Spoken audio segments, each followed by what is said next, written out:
Now, honestly, when Dexter Resurrection was first announced all the way back in summer 2024, I said to myself that it would most likely be a cash grab following its resurgence. But oh my god, I couldn't have been more wrong with this series, and in fact, I'm just astonished by how good it truly ended up being. When the first two episodes had released July 11th, I thought that they were good and intriguing to the new spin-off, but still thought that it couldn't possibly outdo any of the so-called golden seasons from the original show. But by the time episode 4 released, I think most of us could sense that we were going to experience a whole new level of peak in the Dexter franchise. When I'd first watched Dexter New Blood, I thought it was honestly a good spin-off until that final episode where they quite literally butchered everything Dexter stood for. And when I heard that they would be resurrecting Dexter, I thought to myself, how could this make the slightest sense without making it look like they're dragging it? Now, I do have to admit this was a reason why I didn't particularly think this spin-off would be good, given that surviving a gunshot to the heart is highly unrealistic. But besides that, which was something the writers couldn't have really done better when it came to explaining how he survive, Resurrection exponentially grew in terms of excitement after every single episode. I mean, let's talk about the overwhelming amount of peaks that were introduced to us in this series. To start, we had the insane amount of OG character cameos within the first 10 minutes of the series, which, although maybe considered fan service, was the perfect way to reel longtime fans back into this old universe. Unlike New Blood, which just had the cameo of Deborah, Resurrection decided to bring back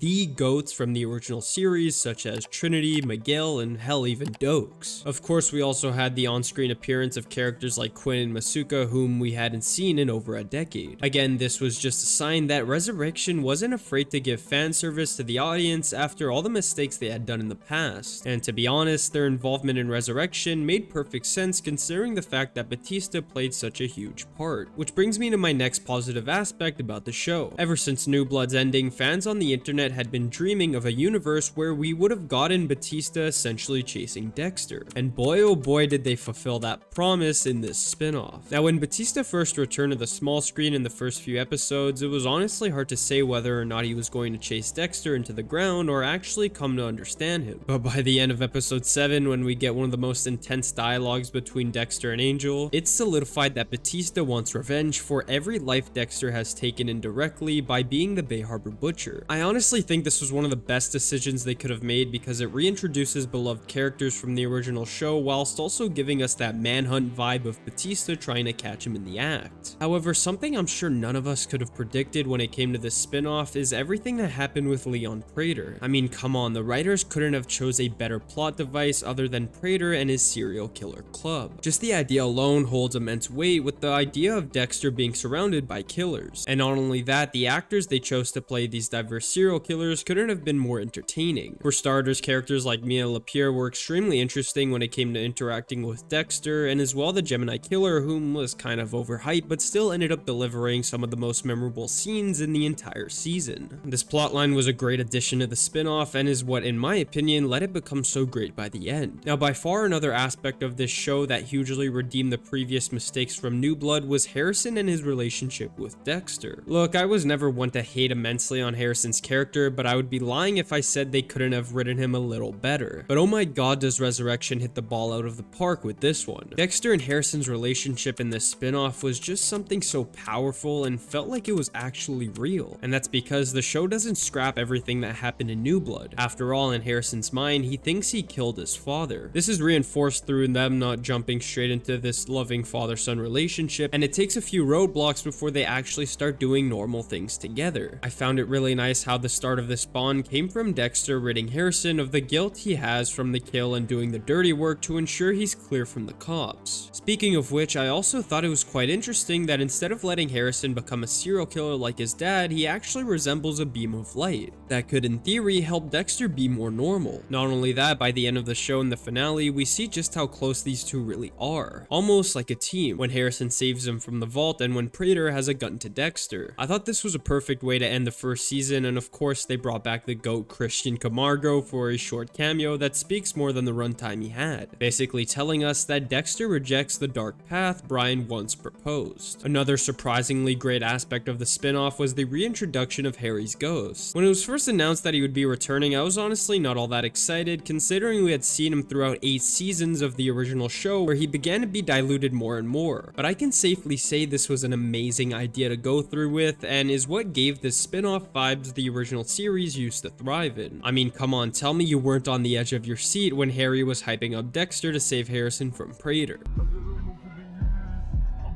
Get that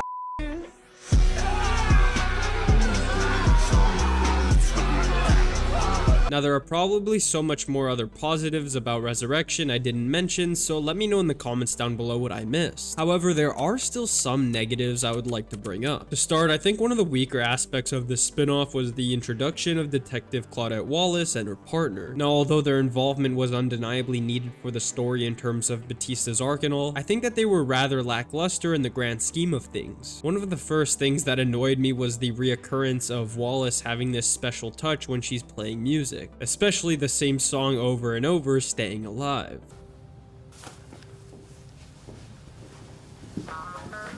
Shut your mouth! No problem, John. Shut the up, you.